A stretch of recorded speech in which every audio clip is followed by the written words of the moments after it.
Welcome back to the Real News Network. This is Reality Asserts Itself with Medea Benjamin, who joins us again in the studio. So one more time, Medea is co-founder of Code Pink, co-founded with Jody Evans in 2002, and she's the author of the book Drone Warfare, Killing by Remote Control. Thanks for joining us. Thank you. So in the last segment, we left off talking about the state of the American anti-war movement. And you're talking about, the way the Obama Democratic Party sucked a lot of the air out of the anti-war movement. But is there also a problem, especially internally with the movement? I mean, with the financial and economic crisis of 2008, one would have thought maybe that would have been an upsurge of resistance against such massive unemployment, millions of people losing their houses, and so on. Everybody knows how bad it got, and for many people still is. In some of the urban centers in many cities across the country, including where we are in Baltimore, it's always been bad. Chronic poverty here is terrible. Is there a problem with the movement that it gets segmented? So like you have, you've done a lot of work on drones, and you have other people talking about minimum wage, but to really shift public opinion, does this not have to be somehow a more kind of integrated vision? And then mostly deal with these issues at a way that ordinary people really get. Because, for example, for most of the people we talk to in Baltimore, drones, foreign policy, like it's an abstraction. Sure. Yes, it's a huge problem that we're in our own silos. As Code Pink, we try to be in solidarity with lots of different movements. And so you'll see last night we were out at one of the protests around the Keystone Pipeline, and we're doing next week one that is trying to protect the bees, and then we'll be doing the NSA Stop Spying, and then we'll be at a minimum wage, increase the minimum wage rallies, and in union kinds of things. So we are all over the map in the sense that we see it as an integrated whole, and we like to be supportive of lots of different movements. But our movement is a segment, is too separated, and when it comes to trying to integrate the foreign policy issues, it's very, very difficult. For example, the unions. I mean, there are so many unions that have union locals that are involved in creating weapons, and so they won't take an anti-war position. And you have union leadership so in bed with the Democratic Party leadership, you're not allowed to critique foreign policy if it's a Democratic Party president. Right. So then there's these beautiful coalitions that are brought together, bringing all kinds of different issues together to say, let's all work for to increase the minimum wage, and they barely want to invite the peace people into the room, because they don't want to include that in the platform. Now, we've worked hard to get it in, and we have managed, and I would say we have a good relationship with lots of different campaigns that are going on. But in general, you're right. And how do we address it? Well, take the drones, for example. We understand that partially because of the media not covering the issue of drone warfare and giving us lots of examples of these poor families who've been affected by it in places like Pakistan and Yemen, that there's very little knowledge and sympathy in the United States. That's why we bring the issue in about are you concerned about our airspace being opened up to drones in 2015, and what is this going to mean for communities that are already over-surveilled, infiltrated by police agents, who is going to be targeted, and reach out to those communities. And we've had tremendous success in that, Paul. So when I go out, and I've been to over 200 cities in the last year talking about drones, I bring sample resolutions that you can pass in your own community. Say, you don't want your police department to have access to drones unless there is a court order, there are regulations in place about how these can be used, our privacy is being protected. And we've been tremendously successful in getting these passed on the statewide level. There are over 40 states that are in the process of passing or have passed regulations to limit the use. And so we've reached out to libertarians, to ACLU, to legal groups, to Muslim communities, to Black community, and find tremendous response for that. But is there a problem with focusing in the drone discussion too much on the drones. Sure. And what I mean by that is this, is that, you know, Islamic extremists, Al-Qaeda type forces, I mean, one has to believe that there are many of them that would like to blow things up in the United States and hit American targets. I mean, I don't have any reason to see why that isn't true. One understands, if one studies this even a little bit, this is all, or almost entirely, the consequence of US foreign policy to begin with. I mean, from inviting bin Laden to come to Afghanistan, to support for the Saudi royal family that's up to their eyeballs in this stuff, to creating the conditions through one-sided support for Israel, and you know, the whole of oil, American oil politics is all about get the oil and screw the Arab peoples. Given all that, you then give rise to people that come with, to my mind, rather sociopathic responses and even very self-destructive policies in terms of the interests of the Arab peoples. But they really do want to do some damage. So once you get to that point in the argument, a lot of people say, and I think, you know, people are very mixed feelings about this, that it's better to use drones over there than have something blow up over here. And so this isn't so much a defense of drones. If you don't add to the argument, you want to stop people coming over here and blowing you up, get the hell out of the Middle East. Doesn't that get a little lost in just the focus on drones? Well, no, because what we're doing is saying why this focus on drones that is the centerpiece of a counterterrorism policy, along with the commando raids and along with the cyber wars, is to say that it doesn't work. And it's not only ineffective in getting rid of extremism, it's causing more. And so what are the alternatives? And then we have to talk about the alternatives.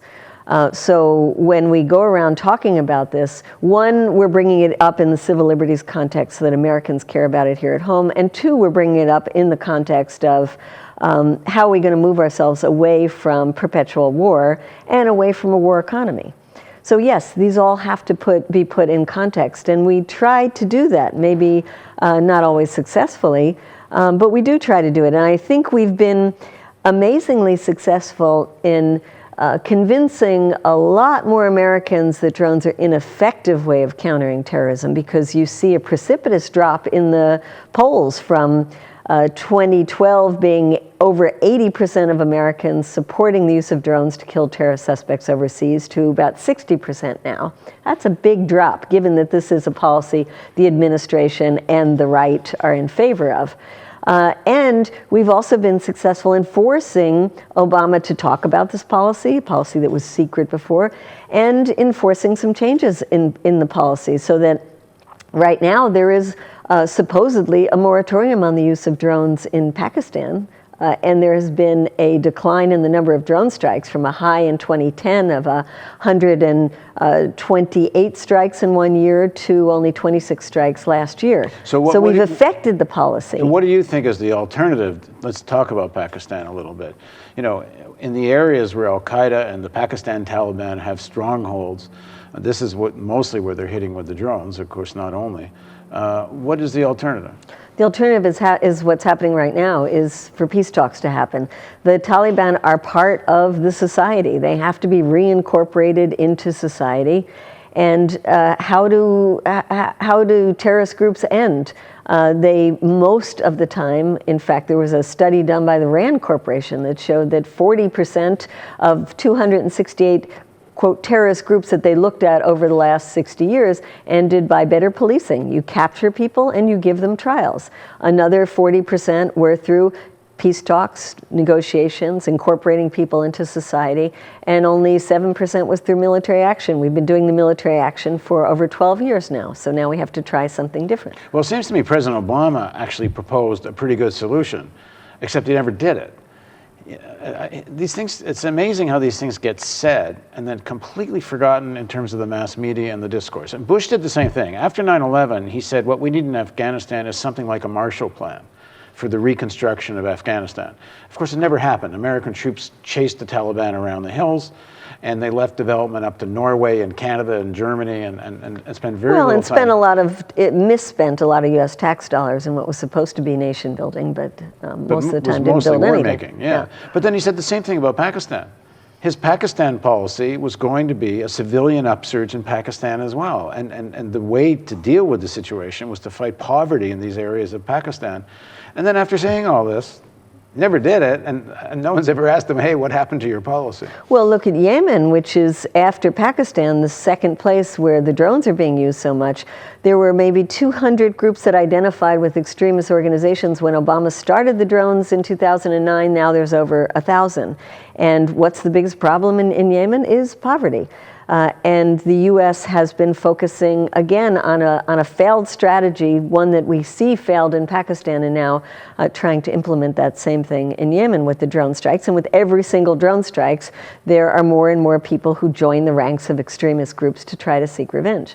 Let's get back to the anti-war movement, because there's kind of two issues. One, we talked a bit about how the Democratic Party, both through the unions and others, as long as there's a Democratic Party in power in the White House, takes the legs out of the anti-war movement, especially in the United Front building. I remember there was something that the unions held, some rally, I think, was it Al Sharpton or someone hosted it, and they wouldn't allow anyone come to speak that was going to critique foreign policy. Right. They could talk about inequality in mild ways. But there's another issue, and this partly has to do with linking these movements together, is that not entirely, but to a large extent, you have such a racial divide in the American left and American movement. You have white groups, and then you have black organizations, and you have a little bit of of in between. And you can see when some of the unions rallies, you see some of the more ordinary people come out, and you see fairly diverse. But at the leadership levels, mostly white. To really have a people's movement in this country, that needs to be faced up to, doesn't it?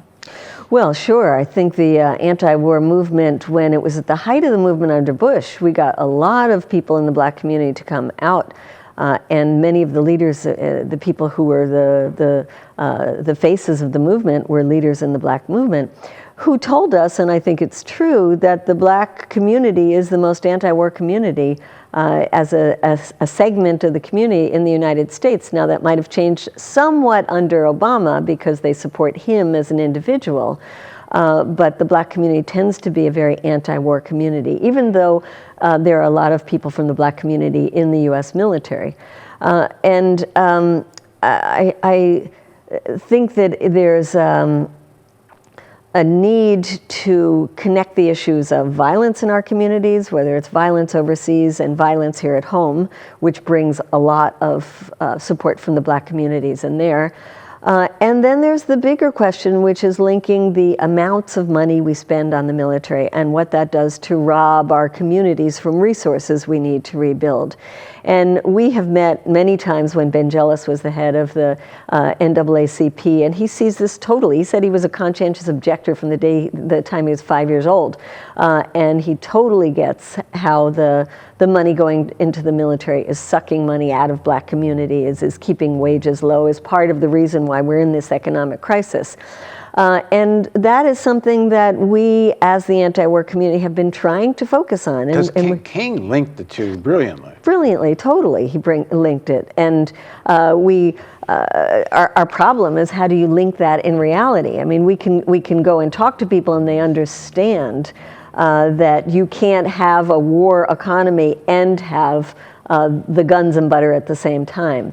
But when it comes to actually making changes, then we get stuck. I think we get more stuck on the how do we get cuts to the military budget? Because you see in the Congress that we have, even Democrats don't want to touch the military budget, and will all of them want to continue to give increases to veterans benefits. And then the military, the weapons industry is so brilliant in making weapons in every single congressional district in this country that even the Democrats will then say, well, don't cut these tanks that the military doesn't even need anymore because those are jobs in my community. So what do you see over the next 2 years or so?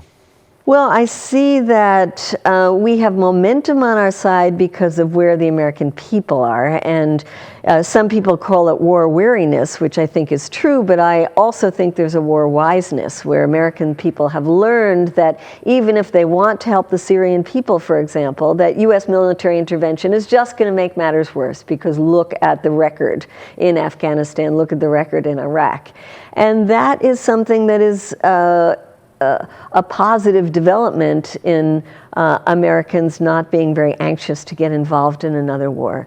And I think we have to build on that. And part of building on that is to say that one of the reasons that allows us to get into these wars is because we have this strong military-industrial complex that does eat up so much of our the pie. And then move towards how are we going to shrink that piece of the pie. And how do you avoid, or how do you deal with, let's say it's a Hillary running in 16, you're going to have, women who want the first female president. You could have, I don't know who the Republican is going to be, but let's assume it's going to be someone who's going to surround themselves with John Bolton types and more of the neocon war hawks. So, while Hillary is her own kind of war hawk, they seem to be more extremist than she would be. You could wind up having somewhat of the same replay. How do you deal with that? I think we built up a movement that is not connected to the Democratic Party.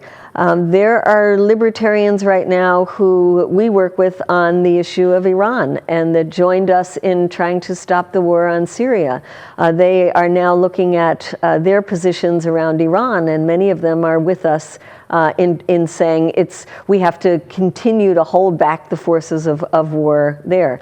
I think that if we can build a movement that's not tied at the hip to the Democratic Party, we will find allies in different sectors, and we will be able to peel off some of the Democrats who were afraid to speak up under Obama. So I feel that momentum is on our side. I think that this empire cannot continue to devour itself and still be able to supply people's needs at home, and those contradictions are becoming more and more apparent.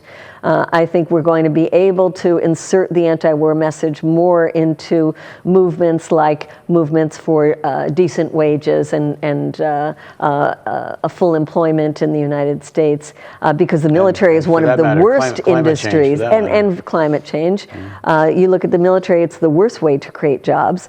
And I think it is going to be finding ways to make alliances across these different sectors, to have movements that are not Democratic Party-based movements, and that are also have global alliances, because these are global issues. We had a big global movement that was building before 9/11 that also disintegrated, and I think that movement is building itself back up. I know on the anti-war front, we are recreating a lot of the connections that we had before.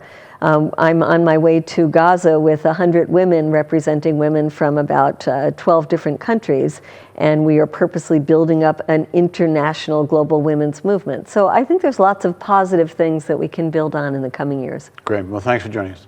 Thank you. And thank you for joining us on The Real News, and reality asserts itself. And we'll be back soon.